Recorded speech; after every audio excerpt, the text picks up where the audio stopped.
So you've been thinking about traveling abroad and seeing the beautiful, amazing country of Italy. Well, yeah, you should. And I'm here to help give you some tips and overall knowledge and information to kind of help settle your undeniable fears about traveling into a new foreign country, or just some questions maybe you had in your head that you need answered. I'm here to help you because I've done traveled to Italy already twice, and I've definitely learned a lot of things along the way, especially traveling there for the first time by myself, completely solo, for almost a month. So I'm here to help give you some information and juicy tips to help calm your unsettling fears. Now, I barely even know where to start because there is just so much information retained in this head and knowledge I have gained from traveling abroad to and through Italy, because when I first went, I actually started all the way at the bottom and then made my way up to the top. So not only do I have lots of information stored up here, I just came back from my recent trip, so it's all very, very fresh.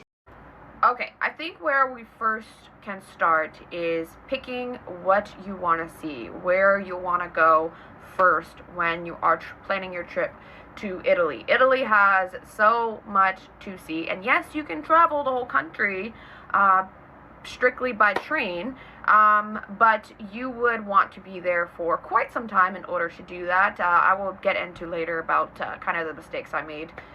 Not really mistakes, but just maybe things that I wouldn't have done the first time, and what I learned a little bit later on. But pick a spot and area that you want to see, and like really the vibe that you are going for, okay?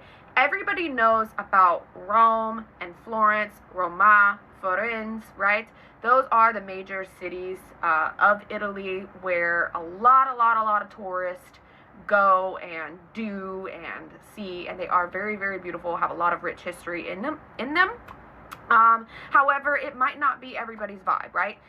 Just know that if you choose one of those major cities, yes, you will probably always be just drowning in people, shoulder to shoulder. Yes, there are off seasons and maybe more shoulder seasons that you might want to potentially go that in that time frame, excuse me.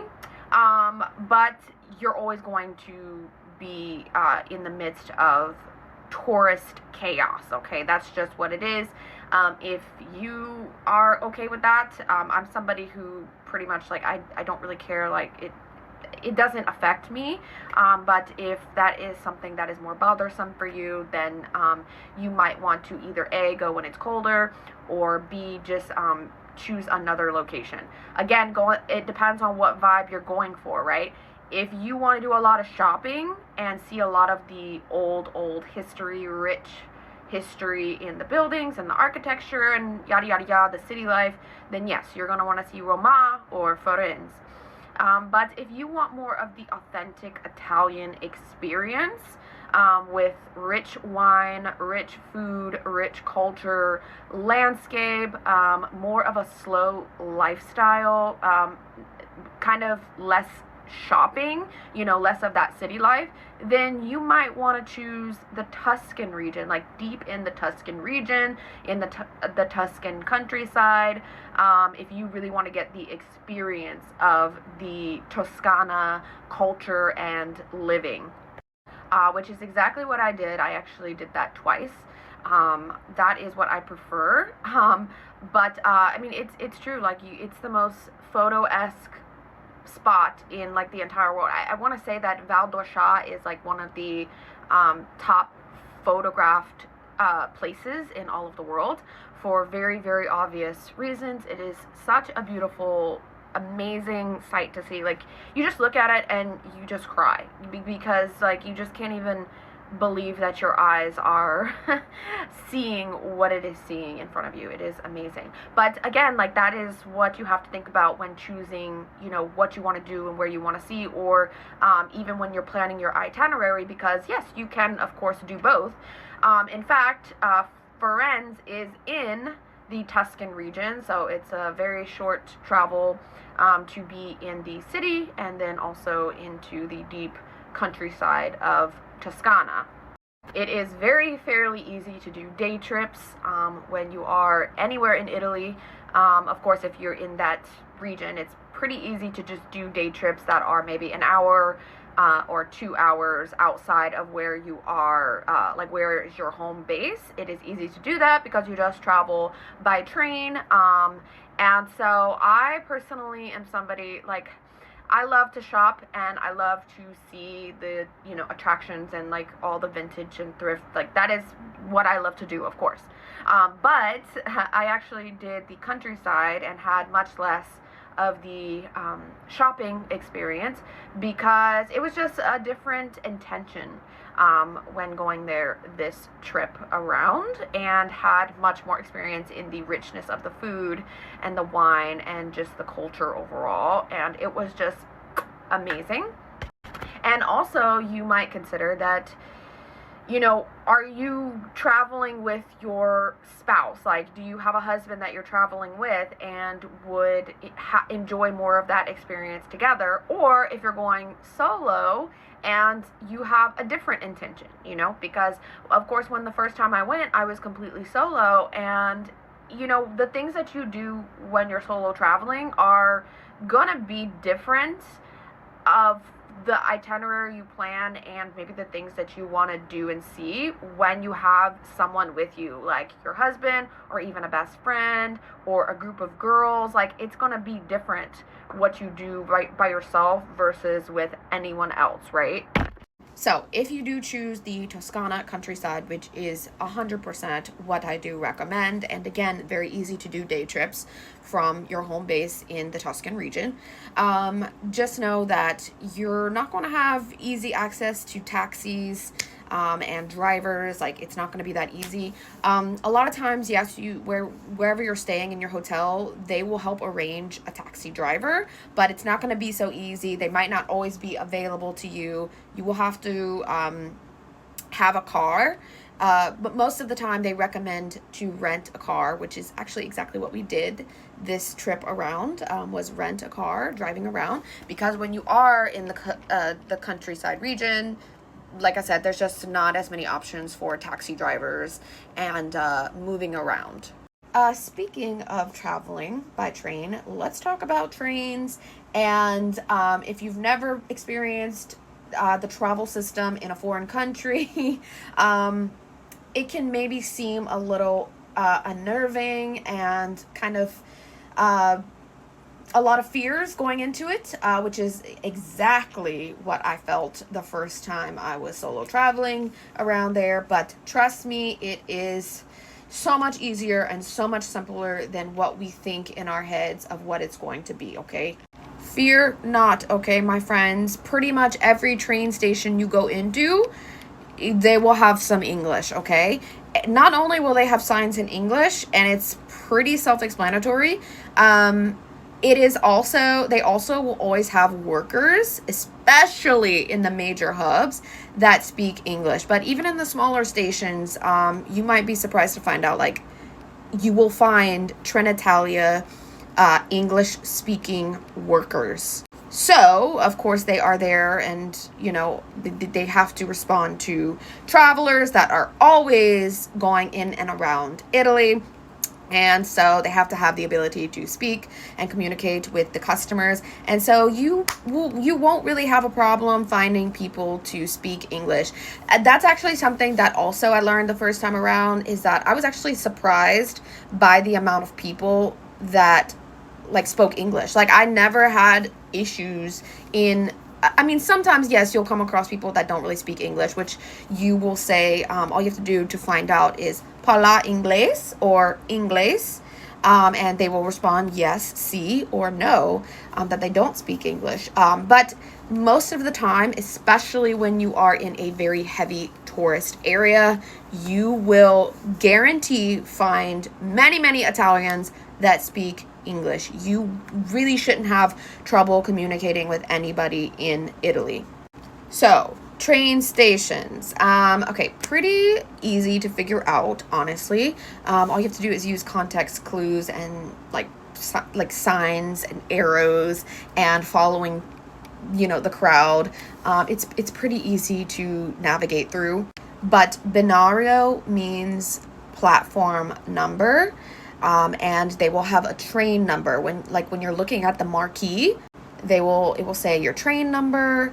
And it will say like what type of train it is. It will say a destination, and it will say the time that the train departs, and it will have binario, which is platform number.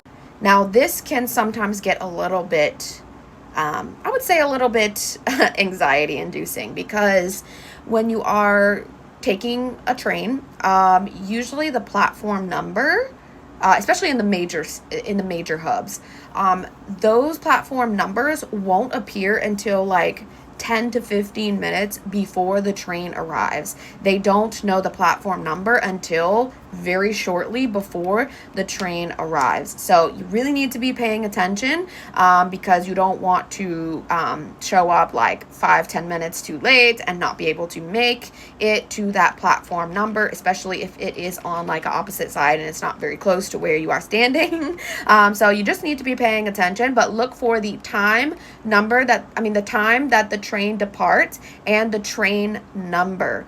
Don't look for the destination of where you are going on the marquee, because most often you might be going to a spot where the train does not terminate, and the marquee will say where the train terminates. So just because it says it on the marquee, it does not mean that might be your train or where you are trying to get to, okay? You might still have to take that train, but that marquee is just telling you where that train terminates. I hope that makes sense. You know, a little tip of what I like to do actually is if I'm buying the ticket on the website, or if I'm buying it at the station in one of those biglietti, I don't know if I'm saying that right, but it's a ticket booth. It's a self-service thing, the kiosk. All I do is like take a picture of the train stops and the train number, and that just kind of helps me feel a little more security in my head of like the train number and the time and like all the stops.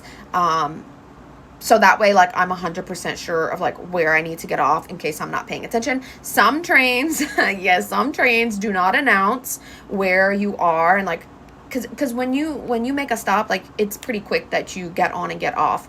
The Trenitalia crew usually like does get off and make sure that the whole platform is cleared. They don't have anybody trying to like run onto the train. However, it's very quick usually when getting on and off. So I just take a picture of all the stops and try to use context clues of where I am, just so I know like when I need to get off, right?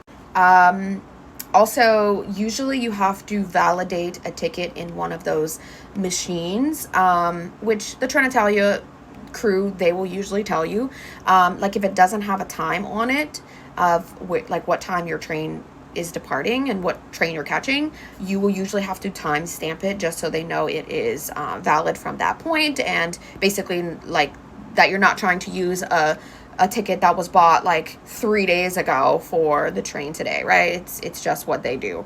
It is not like London, because you know, London is pretty like self-service, as in you just like use your card, you know, tap your card and it will open up the gate, and then you get on your train, and then where you get off, you tap your card again to get off, and that's how it charges you. It's not that advanced in Italy.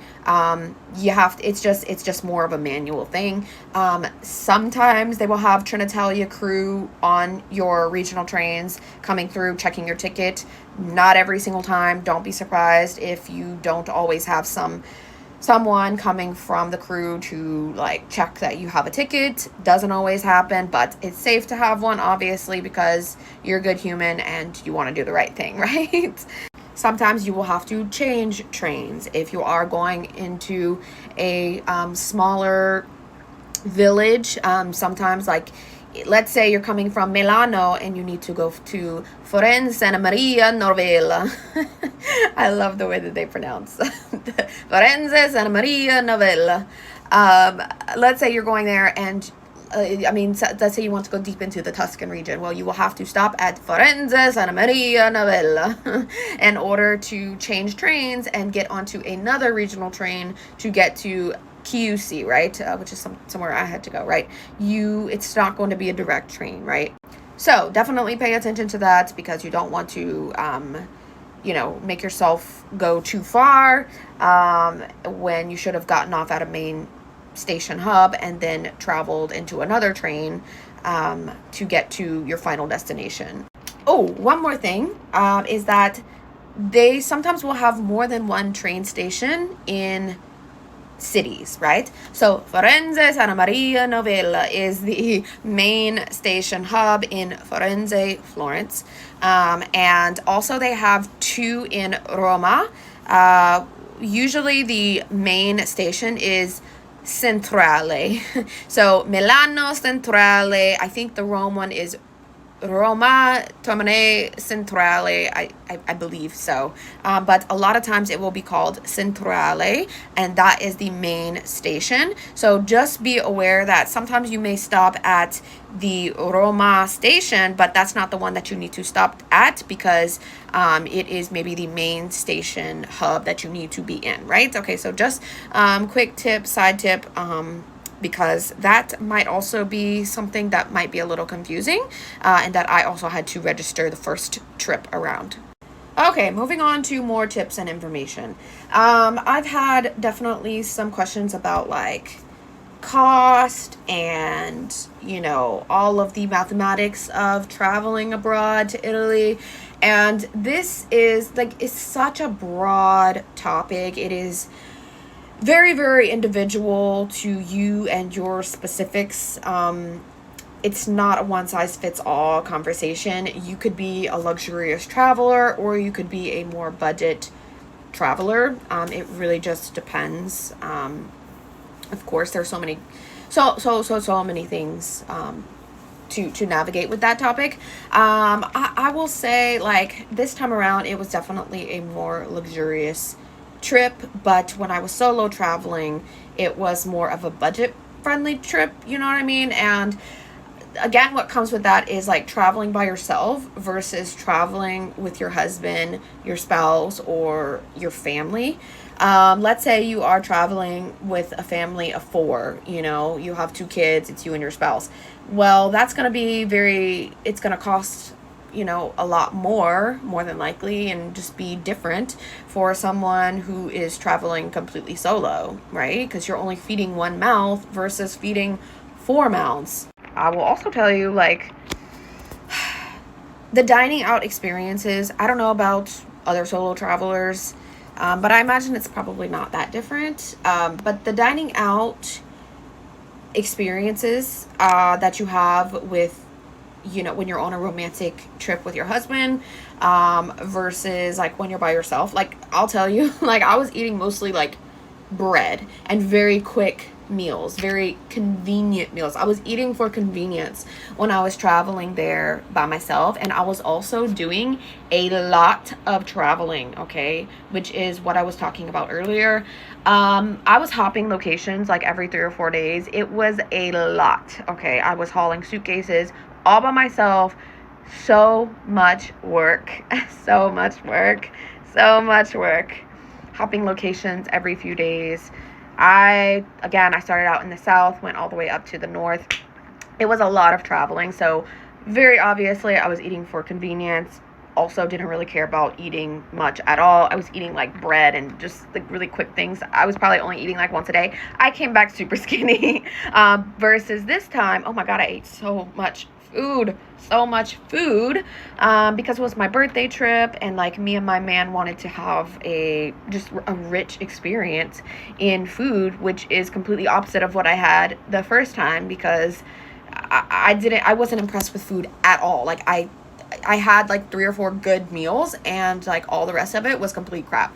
This time, amazing food. Never had one bad meal. I was in the deep Tuscan region staying on a farm, so everything was very, very fresh. So again, that also makes a difference. I will say cost, again, like as far as cost goes, traveling by train is actually not as cheap as you think. Like, it can get pretty pricey to travel by train, right? Especially when you're converting to US dollars, US currency. Like, it can get pretty pricey. Like, you might go, like, for two people, 30 euros to travel like an hour or an hour and a half. It can get pretty pricey to travel by train. So if you've ever heard that it's really cheap, that's a myth. Taxis, especially when you're in the Toscana region, also pretty pricey. Usually anywhere you take a taxi or a private driver, it's going to be it's going to be more pricey, but sometimes you have to. Also, pretty relevant to cost. It's not like America where you have to tip for every single thing. Italians don't work for tips. They make wages. They do not rely or expect tips. Tipping culture is not really a thing. If you do decide to leave a little more for a server while you're dining out in a restaurant, it's always has to be in euros, like cash, and it's just basically a thank you for the great service, but it is not expected. Okay, they do not rely on that. And also, you will basically have to wave down a server if you are ready to go and you're done with your meal and you need the check. Okay, Italians eat pretty late at night, and you definitely take your time when you are dining into a restaurant. It is not like in America where servers are literally at your table every 5 minutes. When we came back, we actually ate Italian like the next night locally, and I'm not kidding you, our server was at our table like every 5 minutes, making sure that we didn't need anything. It was just so different. Like, every 5 minutes they're bothering you, and it's not like a bother, right? It's sweet. It's like, I get it, like, hello, I've been in the service industry, but it's just so different because you really have to wave down your server when you're eating in Italy, and really have to basically beg for your check. You might be sitting at your table for like 3 hours, 4 hours. I'm not even lying. Okay, anyways, back to cost. Actually, where we were staying in the Toscana region, which is Montepulciano, it was actually very, very cheap. It's just so cheap compared to anything in the USA. It was cheap. It was cheap, where we were staying. Like, if you compare, like, one night in a hotel anywhere here in the USA, it was astronomically cheaper and more affordable. So that's really nice too. If you choose to stay somewhere in the Toscana region, you will probably be hit with better deals when it comes to accommodation. Definitely keep euros on you, because yes, you can use a card everywhere, but most places are going to ask you if you want to pay by cash, especially like small business owners. They always prefer cash. I think it's because of a tax thing. Like, I think they have to pay like really high taxes, so that's why they always prefer it. But just make sure you have some on you, because it is more preferred that you pay with cash. Cost is also determined by like how long you're staying and how much shopping you do, how much dining out you do, like I was saying. How much wine you're drinking, how many activities that you're doing too, right? Like, we actually were trying to rent, a Vespa to ride and have a boat ride when we were on the coast. Those things, obviously, especially when you book it through an American, like tour guide or whatever American travel site, yes, you will probably pay more, but those things obviously are, factored into, cost, like activities that you want to do, and of course, like, do them. Like, I always recommend that. Maybe little day trips that you want to do. Like, first time I went to Capri, and I did like a 2-hour boat tour through an American company. So that is another thing to factor in, activities, and basically don't sell yourself short. Like, do what you want to do, see what you want to see, give yourself the experience that you want to have, despite whatever it is that it costs, because it is so worth it. Of course, most of the time anywhere on the coast is going to be pricier. It's going to be more expensive when you're near the coast, especially in the high tourist areas. I was staying in Cinque Terre, and obviously that is major tourism. So yes, it's going to be higher price, and also like there's a lot of souvenir shops, and those souvenir shops are going to put a heftier price tag for all the tourism that is going through every single day, right? Oh, let's talk about some etiquette, okay? You know, you kind of often through social media, you see like people saying that, oh, don't go to Italy and order, you know, an iced coffee because that's an American thing. Yes, it is an American thing. Most, you know, Italians don't drink cold coffee. In fact, anywhere in Europe is pretty much a American thing to have iced lattes, okay? But guess what? If you want a cold coffee, like me, I don't like hot coffee. I don't mind it room temperature, but I don't want hot coffee. It doesn't have to be iced. I like it chilled, technically. Just order your iced coffee, okay? And I will tell you how to do that. But just so you know, too, in certain tourist areas, yes, they will offer iced coffee on the menu. So I had to learn all of this for obvious reasons, because I like my coffee a very specific way. And so, like I was saying, like when we were in the coast, there actually was several shops that had offered iced coffee, and one of the times we actually did get an iced coffee, and it was actually amazing. It was so good.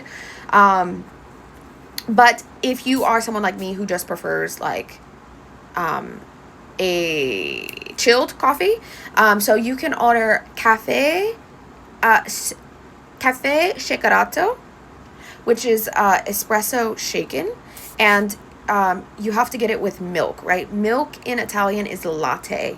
So if you order an iced latte, they might not know, certain areas might not know what you're talking about. But some areas will, especially if they know that you're English-speaking American.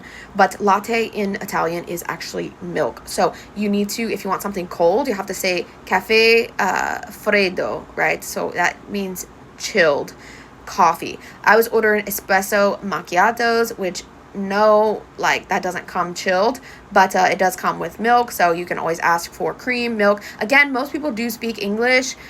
So usually you can order pretty easily to figure what it is that you want. I only had a couple of issues with certain servers of trying to understand what I wanted, but no big deal. It worked out. The coffee is always amazing. Or you could just be simple and order a cappuccino. Everybody knows what a cappuccino is. It's always delicious, always good choice. So usually every time you go into a place, Italians will greet you buongiorno, buongiorno, buongiorno, or buonasera, good morning, good evening, ciao, hello, goodbye. You know all of this just from living in this world, right? It's just common knowledge. Everybody knows those terms. It is Italian, and that is a greeting. Grazie, thank you. Grazie, grazia, grazia, thank you. I can assure you, you're going to want to eat olive oil on every single thing, sweet or savory. That is olive oil. That is what it's for. It is a very healing, nutrient-dense product. When you are staying on a farm in Italy, it's only, we actually came back with a bottle. I would highly recommend you purchase a bottle straight from Italy. It is just so amazing and delicious on every single thing. I literally put it on every single thing. I'm someone to take shots of it. It's very healing for your gut, amazing benefits, but that is what you do when you are in Italia. My ladies, you refer to yourself as Madame, just like all the gentlemen of Italia. Oh, another thing to add about trains. You will get a lot of exercise, okay? It's not like London where everything is fancy schmancy and modern and like there's escalators and elevators and yada yada yada. I mean, there is that elevator, like there's elevators in the like main train station hubs, Florence, Roma, right? But most train stations, like, you will have to go up and down a lot of steps to get to platforms with your luggage. Some of them, yes, do have lifts, like elevators, but to be honest, it's kind of easier and quicker to just haul your suitcases upstairs.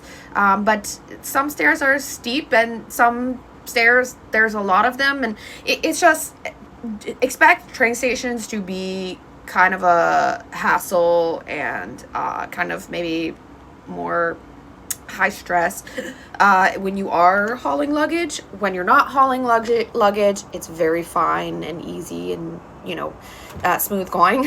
But when you do have luggage, it can be somewhat of a pain to, you know, be in the train stations. But guess what? Everybody else is doing the same exact thing. Like, you're not the only one, but definitely expect to have some muscles on you to do some heavy lifting, and, you know, all that pasta that you just finished in your breakfast meal.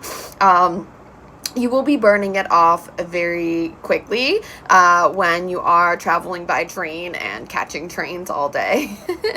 It's just all a part of it. And another thing that I really want to add, when just something kind of separate for being a traveler and traveling to foreign countries, and especially, you know, navigating, you know, public transportation, like, you have to be a very patient person. You have to be someone who's willing to let go and, you know, give up control, and, you know, not be so, you know, convenience focused, because it's something that we're very spoiled to as Americans, and it's just not something that Europeans do. Like, you gotta expect, like, give yourself time to travel. Like, convenience is not a thing when you're using public transportation, and basically when you're anywhere outside of America. Like, give yourself time, allow yourself the time. Like, nothing is going to be at your beck and call, and just be a really patient person when you are traveling.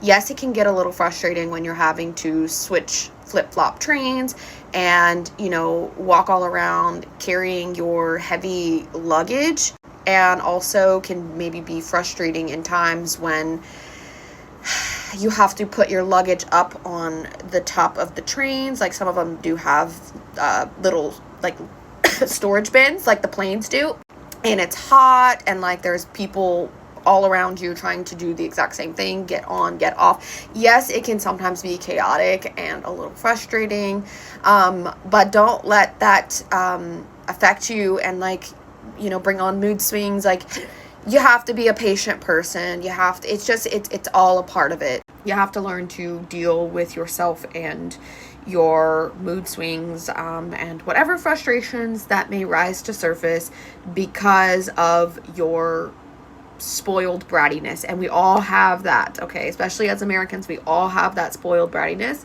But learn to be very, very patient if you're going to be a traveler.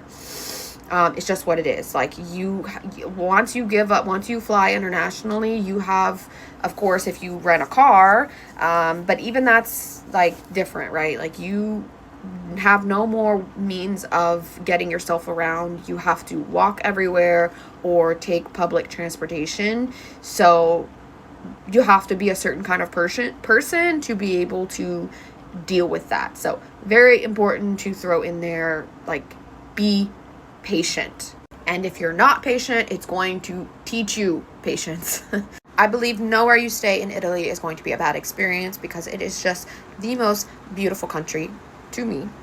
And it's like the entire country is just full of culture and history and just richness, you know. It's just pure beauty. That is why I am obsessed with it, and I will make it my life's mission to reside there at least part-time or for some time. I love Italy so much. If you are planning a trip, of course, I would highly recommend it. I hope that this information is helpful to you.